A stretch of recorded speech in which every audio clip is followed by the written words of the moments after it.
كان في لقطة مهمة جدا من اللقطات النادرة الإسلامية اللي جاب العالم كله بلا أدنى قدر من المبالغة. بطلها الشيخ الجزائري وليد مهساس، إمام وخطيب مسجد أبو بكر الصديق في ولاية بوعريج الجزائرية. تلك اللقطة وهذه الثواني والتي حظت بمشاهدة عالمية في رمضان، عالمية مش مسلمة، بدون أي قصد، بدون أي قصد، وسابت انطباعات يعني ممتازة على أقصى الشمال وأقصى اليمين. قطة صعدت على كتف الإمام، لقطة الشهيرة، العالم كله بيتحدث عن اللقطة بإعجاب. الإعلام فيش وسيلة إعلام لم تعرض تلك اللقطة وعجبهم تلك السماحة يعني السماحة والبساطة.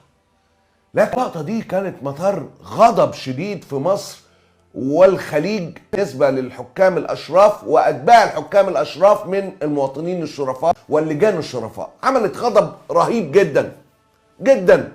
شيخ وليد بقى في مرمى النيران، أصبح مجرم في نظر هؤلاء. خليني أذكر حضرتك باللقطة اللي أعتقد أنت مش محتاج تذكير بيها، لكن ما اقدرش ابدا غير معرض اللقطه التي تحدث عنها العالم كله بلا ادنى قدر من المبالغه. قل فلله الحجة البالغة فلو شاء لهداكم أجمعين. الفيديو حظي بمتابعه عالميه، وصلت مشاهداته في يوم واحد لاكثر من مليار مشاهده. لا تقول لي بقى هوليود ولا تقول لي فلان النجوم ولا اي حاجه، ولا اي حاجه. في يوم واحد اكتر من مليار مشاهده. العالم بصم على كده، العالم بصم على كده. جزء كبير جدا من هذا العالم مترامي الاطراف على كل الثقافات والالوان والاديان شافوا اللقطه. كل كان بيتحدث عن عفويه الشيخ وليد مهساس، تلك العفويه اللي ببساطه جدا، وهوريك ربنا يجعله ميزان حسناته ايه اللي حصل بعديها. عفويه جزائري وقطه تداعبه تبلغ العالميه وتغزو شبكات الاجتماعي. يعني هنا الغزو حقيقي. احيانا يقول لك تغزو شبكات التواصل الاجتماعي، مفيش حاجه من اللي انا سمعتها على المستوى الشخصي مثل تلك اللقطه في غزه، ولا لقطات الحروب ولا لقطات عدد مخيف. قول لي فكرني انت امتى اخر فيديو عمل في 24 ساعه مليار مشاهده. الراجل كان تصرفه بعفويه مطلقه، وما يخرج القلب يصل للقلب. ده تقديرنا المتواضع. يعني ربك على نياتكم ترزقون، على نياتكم ترزقون. فيديو ما كانش مقصود تماما. في كاميرا يوميه بتصور الصلاه، هو حاططها الصلاه كلها عرضت على صفوق زي كل يوم ما بيعمل طيله الشهر دي. ظهرت اللقطه، لم يقصد على الاطلاق، العالم كله تلك اللقطه عفويه وليد مهساس. جزء كبير جدا من وسائل الاعلام العالميه وسائل التواصل، اللقطه دي اصبحت فوق الترند. يعني كلمه ترند دي بتقال على توافي. الشيخ وليد مهساس رفض انه يطلع في اي وسيله اعلاميه اطلاقا، ورفض الامام الظهور الاعلامي للتعليق على الواقعه. والاناضول حاولت التواصل معاه في العديد من المرات، ولقينا هاتف مغلق. والمقربون من الامام قالوا ان الشيخ وليد اغلق هاتفه بعد ان اصر على ذلك، لانه صار مطلبا لوسائل الاعلام محليه وعالميه، وفضل الرجل ان تبقى اللقطه عفويه مثلما انتشرت. ده اللي عمله الشيخ، وبزعم يعني انه يحسب وليس عليه. طيب زي ما اقول لك، شفت انت اكيد الاف التعليقات، الموضوع بقى له 3 ايام، الاف التعليقات. الناس يعني ما لهمش علاقه بالاسلام خالص. انا ما كنتش متخيل كده. ايه الهدوء والراحه النفسيه ده؟ ايه المشهد ده؟ اللقطه بقت على خلاف الصوره اللي بتصدر كده، عايزك تغمض عينيك لتوالي وتشوف صوره حد بدقن ولحيه. اي حد بدقن ولحيه في الدراما، ايه اهم دراما عربيه؟ ايه هي؟ الدراما المصريه. الدراما المصريه معاها الدراما السوريه، لكن الدراما المصريه في المركز الاول. كده صوره الشيخ ابو لحيه في الدراما المصريه عبوس مقطب الحاجبين يخرج من فمه الحمم، الوعيد، التهديد، او يبقى مسخة، لازم يبقى شيء حقير. صورة حقيقة اتصرف عليها مليارات في مصر،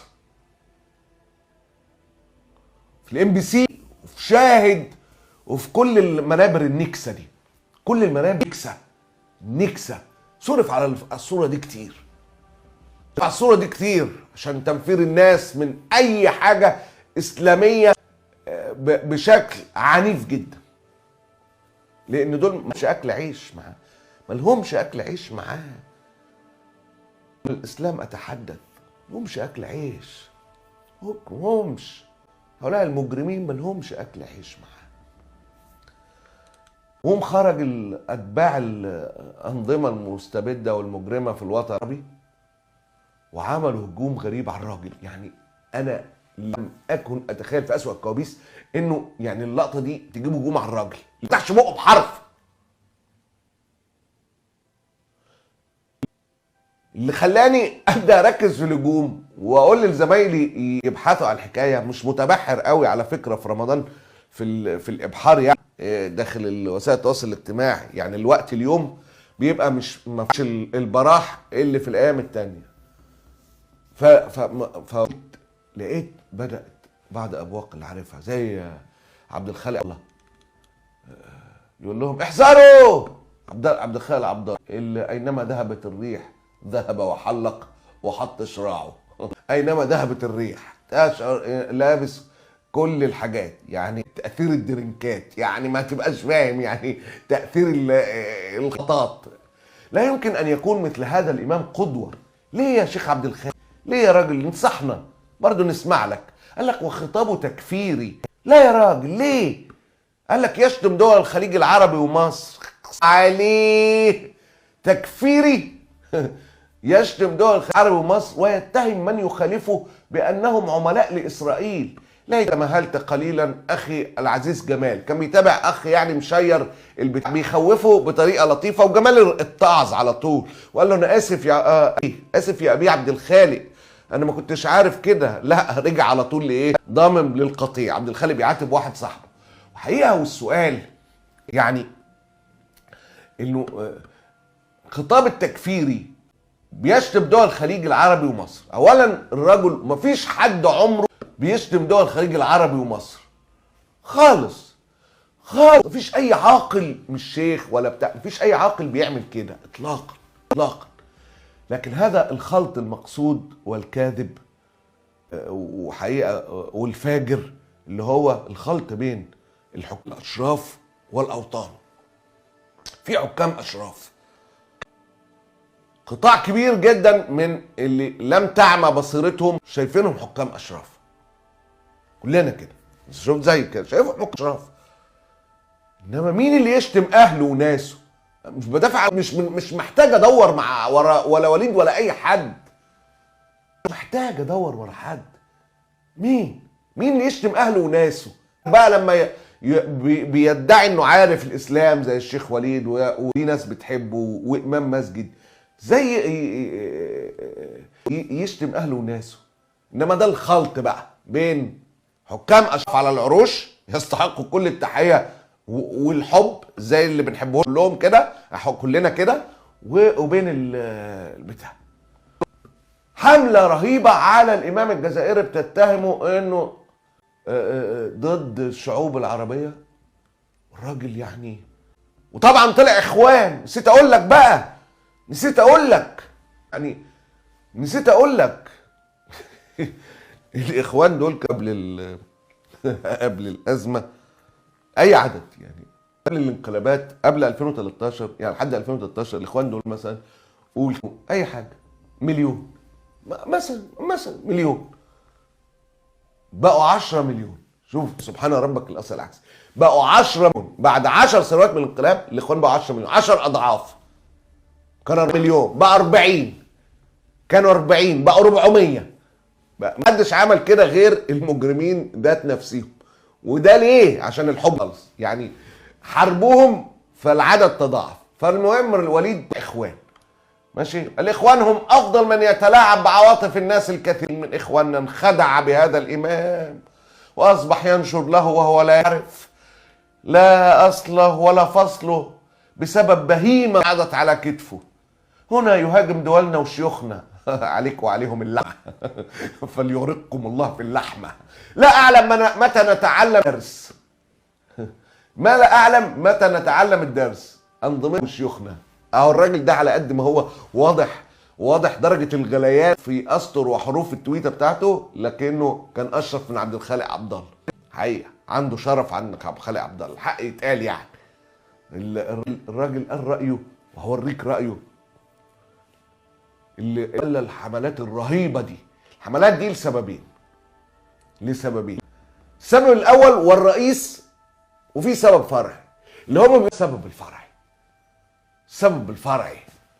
السبب الرئيس انه الصوره بتاعت مصطفى الجميل، بقول لك مكفهر الوجه بتاع ده، الصوره دي صوره يعني تعبوا عليها جدا هم واسيادهم في اسرائيل. تعبوا عليها قوي قوي قوي قوي قوي.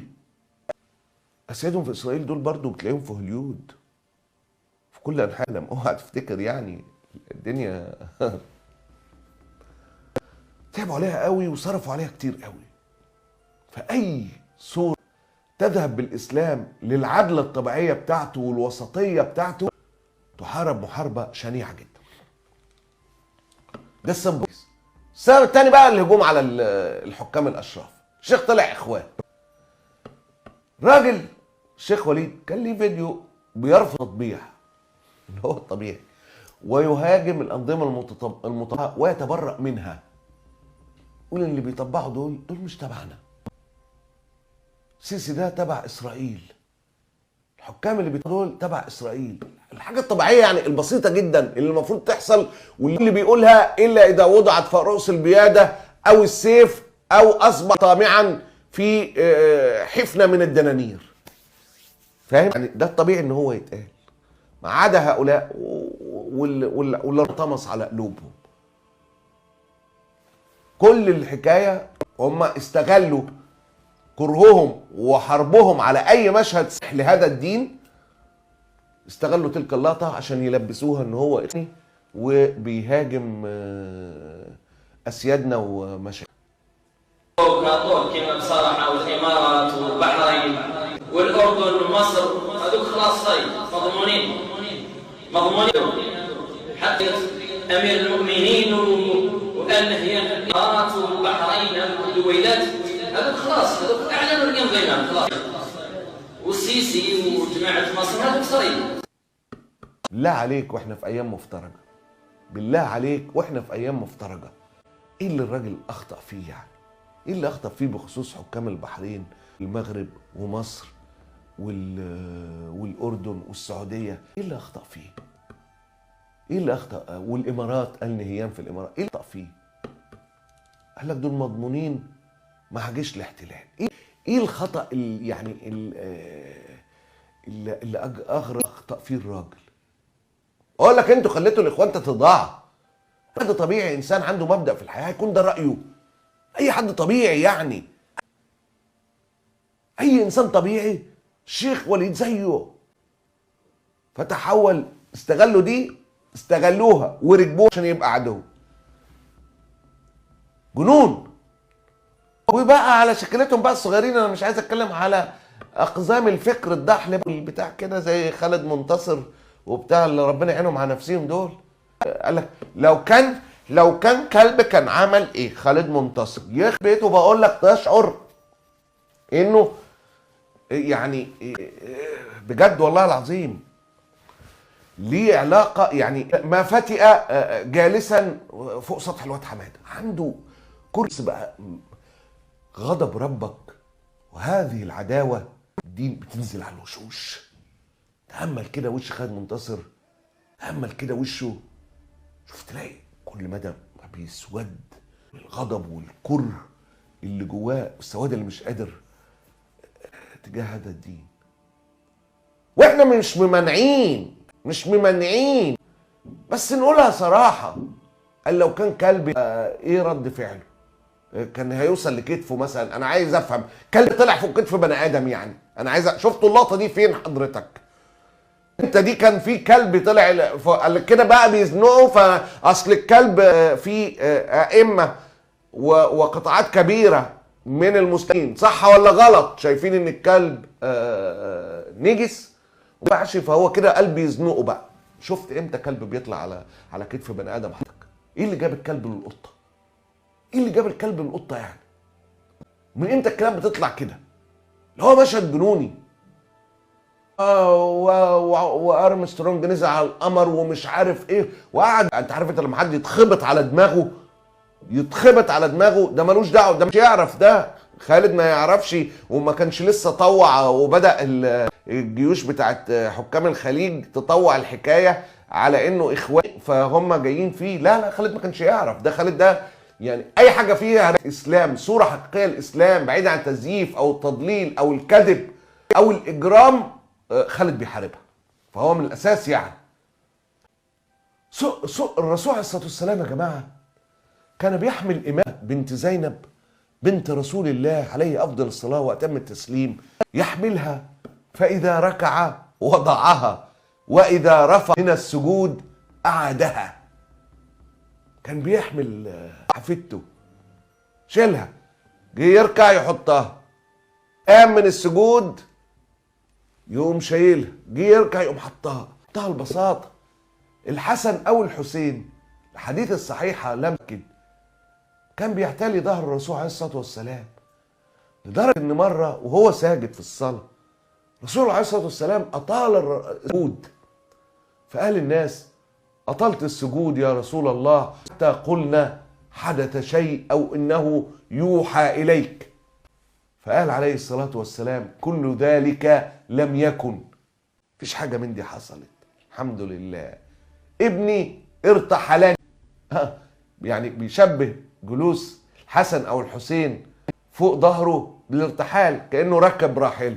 ابني ارتحل فكرهت أن أعجله حتى يقضي حاجته، يعني ما ينزلش مع ظهره لما هو مبسوط. ده رسول الأمة قبل وليد وقبل أي حد. هو ده الإسلام الحقيقي اللي الشيخ وليد بدون ترتيب ولا نزكي على الله أحدا. اللقطة دي عملت نفس الرسالة بعد أكتر من 14 قرن.